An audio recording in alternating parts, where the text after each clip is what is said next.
Assalamualaikum warahmatullahi wabarakatuh. Salam semangat, salam optimis. Hari ini kita ingin ngobrol pintar tentang pilkada. Ya, mungkin ini menarik dibahas karena ada perbedaan di pilkada yang sudah-sudah dengan pilkada yang akan mendatang. Mungkin lebih jelasnya lagi, di sini sudah ada Abang Najita, Bang Muhammad Iqbal, SH, sekaligus advokat muda Kota Langsa dan berprestasi. Salam Covid, Bang. Siap. Oke. Ya, ini gini, Bang. Ini apa gerangan sebenarnya? Ini kan biasanya 5 tahun sekali, dan biasanya pilkada ke depan kan itu di tahun 2022. Tapi hari ini yang kita dengar dari media, bahkan dari paparan dari DPR, itu di 2024. Ada masalah apa sih? Ataupun ada gerangan apa yang bisa menghambat dari 2022 ke 2024? Oke. Ya, sebelum saya menjawab pertanyaan tersebut, sebelumnya saya ucapkan terima kasih kepada kawan-kawan, terutama tokoh muda kita Zikrirullah yang baru saja menyelesaikan studinya. Alhamdulillah. Hari ini saya dihadirkan kemari, diajak untuk diskusi tentang pilkada Aceh. Bagaimana yang kita ketahui rutinitasnya yaitu setiap 5 tahun. 5 tahun. Sejarahnya dulu Aceh pilkada 2017 ya, 2012, 2007. Iya.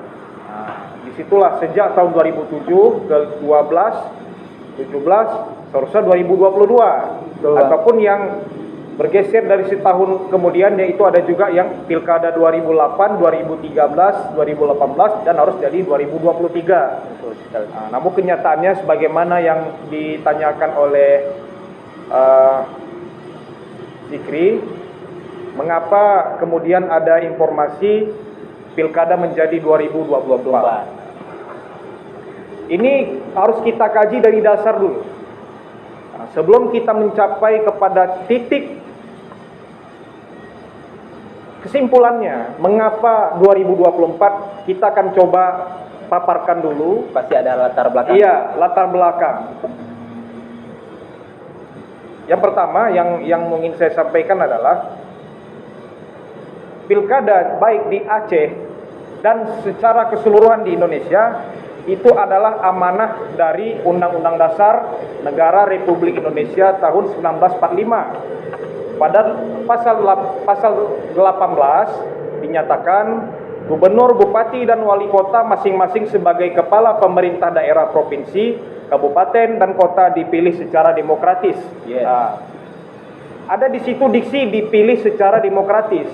Maka kemudian selanjutnya pemerintah menetapkan adanya sistem pilkada setelah disetujui oleh DPR dan telah diundangkan dalam suatu undang-undang. Jadi payungnya adalah tadi pasal 18 ayat 4 Undang-Undang Dasar Negara Republik Indonesia tahun 45. Kita memilih kepala daerah wajib dengan sistem pemilihan secara langsung karena amanatnya adalah demokratis. Itu adalah hasil daripada amandemen konstitusi kita pada tahun 99, 2000, 2001 dan 2022 pada saat itu era reformasi. Nah, selanjutnya mulailah dibuat undang-undang pilkada, terus dibuat, diganti, sampailah pada hari ini yang tahun 2020. Nah, dasar dari tahun 2020 itu pertama sekali undang-undang pilkada dibuat di 2014. Ya. Menggantikan undang-undang yang sebelumnya tentang pemilihan gubernur, bupati, dan wali kota. Kemudian setelah undang-undang itu dibuat, maka selanjutnya ada perubahan-perubahan. Izin saya ralat undang-undangnya nomor 1 tahun 2015, yaitu mengesahkan Perpu nomor 1 tahun 2014 tentang pemilihan bupati, gubernur, dan wali kota.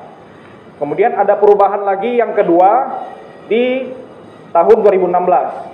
Undang-Undang nomor 10 tahun 2016, yaitu perubahan kedua terhadap undang-undang yang tadi. Selanjutnya di tahun 2020 ada perubahan ketiga, namanya Undang-Undang Nomor 2 Tahun 2020 tentang perubahan ketiga kan, atas Undang-Undang Nomor 1 Tahun 2015. Jadi awal mulanya itu memang di 2016 sudah dirancang untuk 2024. Atau gimana tuh Pak? Ya, ini. Pada intinya untuk menjawab persoalan ini adalah kita harus tahu dulu histori yang dari 2014 dulu. 2014 Perpu keluar, Perpu itu ini ingat sekali saya pada saat itu adalah era Presiden Susilo Bambang Yudhoyono di akhir-akhir pemerintahannya mengeluarkan Perpu, ataupun pada saat itu Presiden RI bersama DPR menetapkan Undang-Undang Pilkada yang pada saat itu sangat heboh, ingin dikembalikan Pilkada ke DPRD. Nah, berarti kita kalau pilih wali kota, pilih gubernur, kembali ke gedung dewan.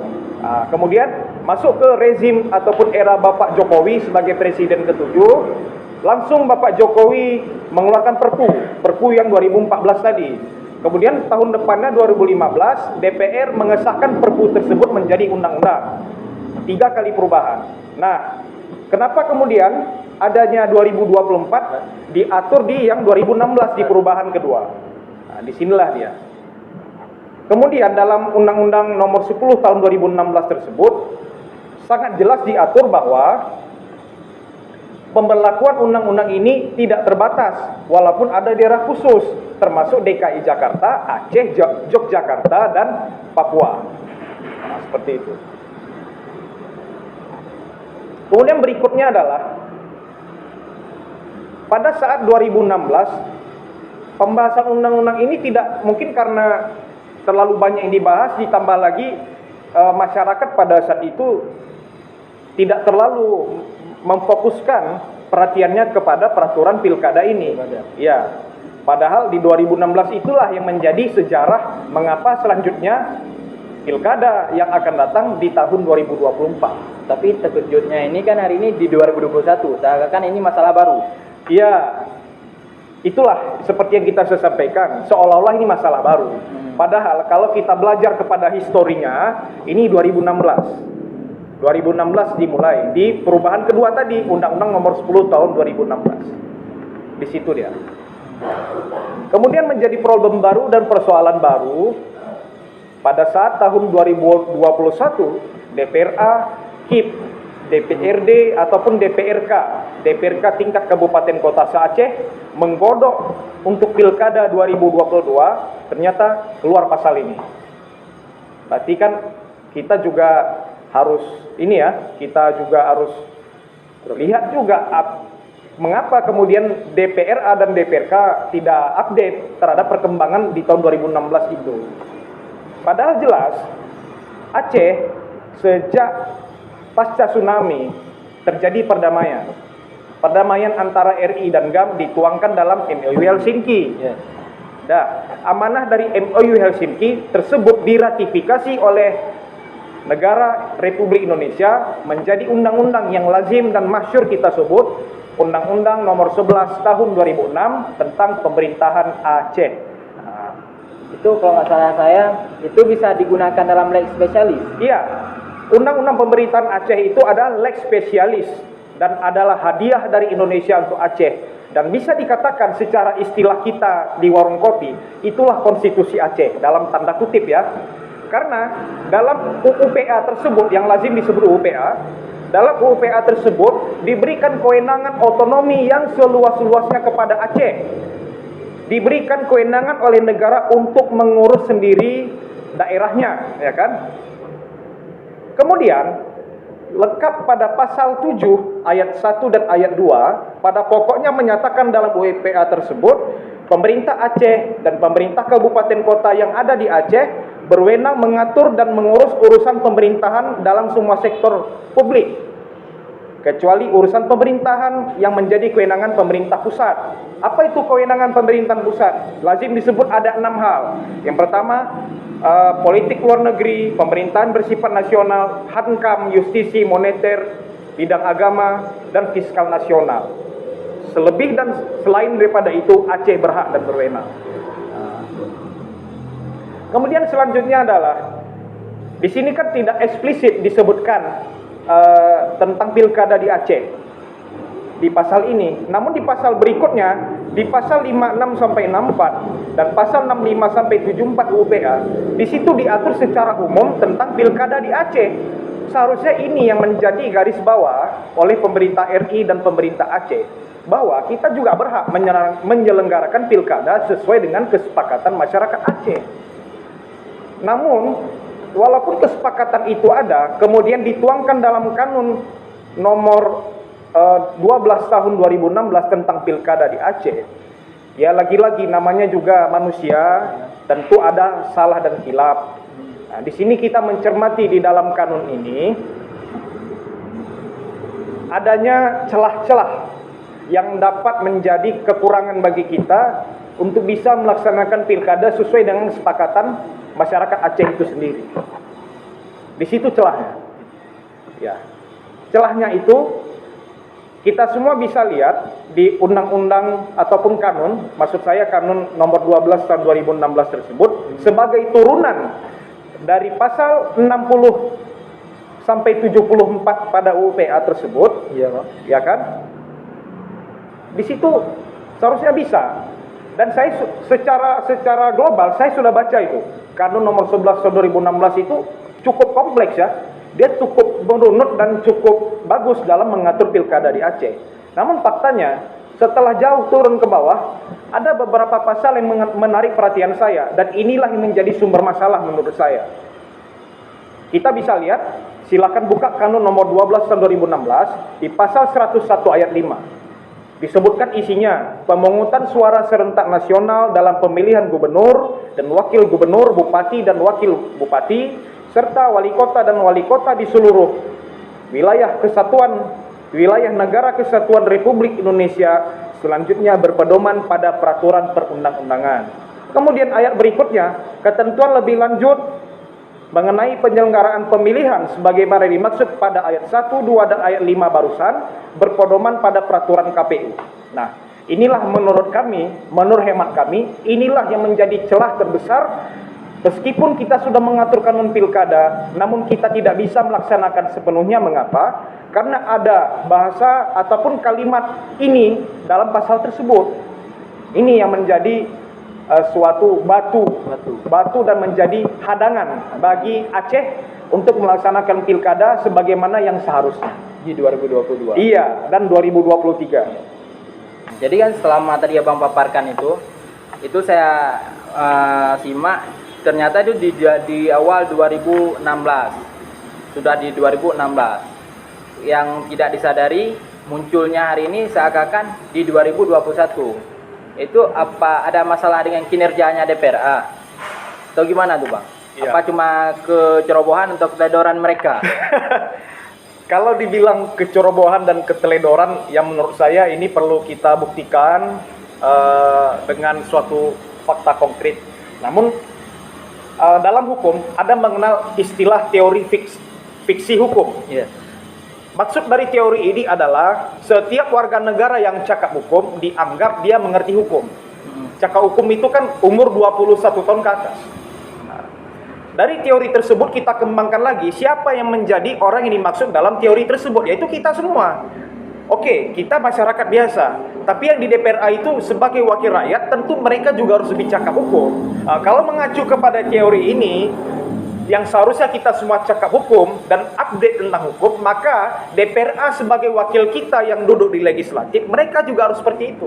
Mereka tidak boleh lalai dengan apa yang seharusnya yang terjadi di kejadian 2016. Ini yang menyebabkan gonjang-ganjing dan menjadi perdebatan yang tidak berkesudahan. Ditambah lagi elit-elit politik lokal kita gagal menjelaskan kepada publik masalah sebenarnya. Yang saya herankan lagi kemudian, ada istilah-istilah yang menyatakan statement-statement mereka itu mereka sampaikan lewat media. Ini Jakarta telah memijak-mijak UPA, tidak menghargai lagi perdamaian Aceh. MOU. Untuk apa MOU? Begana begini. Ini yang kita sayangkan. Statement-statement ini yang membuat kebingungan publik. Ini yang menjadi persoalan sebenarnya. Kenapa? Karena tidak ada penjelasan yang ilmiah, tidak ada penjelasan yang jujur, tidak ada penjelasan yang dapat diterima masyarakat. Oke. Jadi kan kayak kalau ini sebenarnya sudah bukan hanya tugas dewan juga di legislatif, tapi kan anak muda yang memang peka akan hukum, yang memang dia itu studinya hukum. Gimana tuh pesan-pesan Abang, mungkin saran-saran Abang? Jadi hari ini mereka juga siap untuk mengawal semua itu. Perjalanannya kan orang-orang yang di luar sana yang bukan studi hukum kan lepas begitu saja. Tapi kan hari ini kewajiban itu ada di anak-anak hukum, putra-putra generasi ke depan gitu Pak. Jadi sedikit memotivasi lah untuk generasi ke depan. Jangan sampai kecerobohan di masa lalu itu menjadi dampak besar di masa depan kita. Ya. Gitu. Oke ya. Saya ingat tuh pada saat ospek di kampus, baik ketika kita jadi peserta maupun menjadi panitia dan menjadi pembicara, selalu ada beberapa istilah yang disampaikan kepada mahasiswa, bahwa mahasiswa ini adalah agent of change. Mahasiswa ini adalah iron stock. Artinya dia menjadi agen perubahan, yang menciptakan perubahan-perubahan dan berkontribusi untuk memberikan karya-karya nyata untuk peradaban. Nah, itulah seharusnya mahasiswa.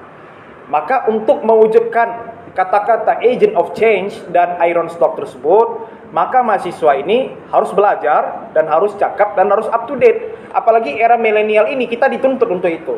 Kita tidak boleh berdiam diri, acuh, tidak peduli. Akibat ketidakpedulian kita ini yang terjadi. Nah, seharusnya kita peduli. Apalagi kita sebagai mahasiswa hukum terutama yang diberikan semacam kewajiban moral kepada kita semua, kita yang harus peka terhadap masalah ini seharusnya. Dan kita juga harus menyampaikan kepada publik kenapa hal ini penting. Yang mungkin sebagian orang berpendapat, apalagi mungkin yang sudah sibuk dengan dunia kerja, sudah sibuk dengan dunia usaha, dia tidak peduli pilkada itu. Yang penting usaha saya, it's okay. Usaha saya jalan, bisnis saya jalan, ya sudah. Tapi sebenarnya itu berdampak. Ini berdampak terhadap secara langsung maupun tak langsung terhadap kehidupan kita, baik dari segi apapun. Karena mengenai roda pemerintahan itu menyangkupi semua masyarakat di Indonesia. Iya.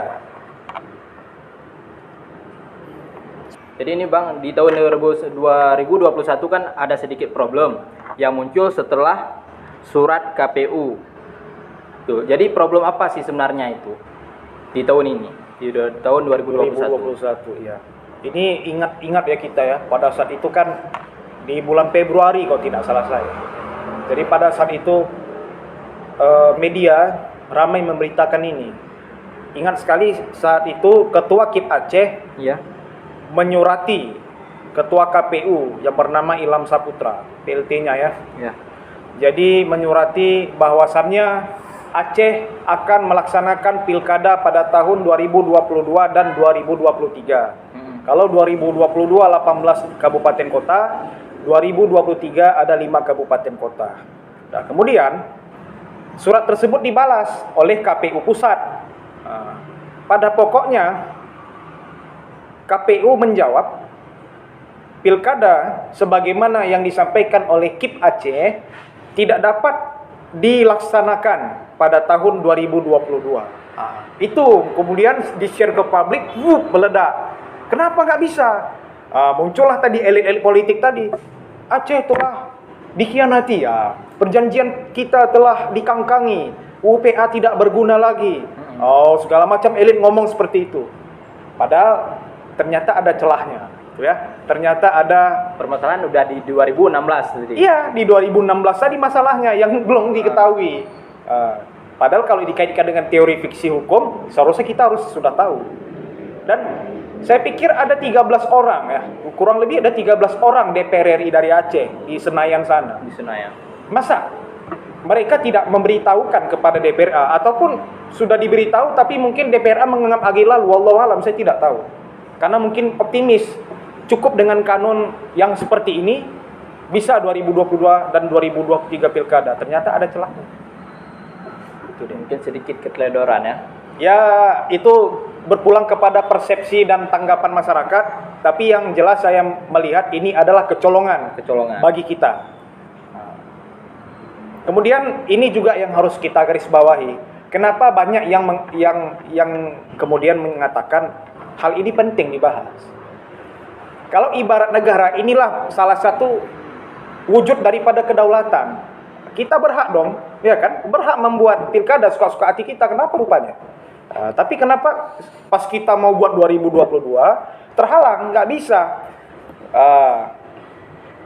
Karena kan dalam UU-PA, dalam MOU Helsinki kan jelas, Aceh merdeka dalam bingkai negara kesatuan Republik Indonesia. Artinya apa? Kewenangan sebesar apapun diberikan Aceh, tidak boleh melewati bingkai tadi. Gitu. Maka ini juga harus diperhatikan. Dan bagus juga saya melihat ketika ada fenomena ini, masyarakat akan semakin peka, ya, dan semakin peduli. Oh, UPA kita ini ternyata hal yang berharga dan harus kita benar-benar konsen ke sana, dan kita harus mengkaji, kita harus mempelajarinya, dan kita harus benar-benar menjaga UPA karena ini buah dari perdamaian. Dengan UPA ini kita bisa membuat apa yang kita inginkan. Iya, lebih mandiri untuk Aceh yang ke depan. Iya, cuman ada batasan, tapi batasannya juga ya tidak terlalu banyak. Militer kita nggak boleh, ya kan? Dan hal-hal lain juga nggak boleh. Tapi selebihnya silahkan, it's fine. Lebih banyak kemaslahatannya ketimbang yang nggak dikasihnya. Yang nggak dikasih kan cuma militer, yang lain semua bebas gitu bebas. Kan? Ya mungkin hanya itu yang ngopi hari ini dengan Bang Iqbal. Mudah-mudahan ilmu ini bermanfaat untuk kita semua dan untuk bagi penonton. Dan sedikit kesimpulan, biar jelas saya baca aja ya, karena ini menyangkut hukum ya. UPA dan Kanun 2012, UPA dan Kanun 12 tahun 2016 tentang Pilkada Aceh tetap bertalian kepada Undang-Undang Pilkada dan Peraturan KPU. Mungkin hanya itu. Dan sedikit saran saya, dan ini untuk semua dewan, pesan saya dari rakyat biasa, jangan pernah melakukan kecerobohan, karena itu akan berdampak di masa yang akan datang dan mengefekkan Aceh yang bagaimana ke depannya. Jika kerja hari ini bagus, maka Aceh ke depan lebih bagus. Jika kerja hari ini kurang bagus, maka ke depan Aceh mungkin tidak langsung sukses, tidak langsung menjadi daerah yang makmur dan sejahtera, tapi akan lebih lambat perjalanannya. Itu tergantung semua pada perwakilan rakyat kita yang sudah kita pilih di pilkada dan kita pilih di masa pemilihan legislatif. Mungkin hanya itu. Assalamualaikum warahmatullahi wabarakatuh. Salam semangat, salam optimis.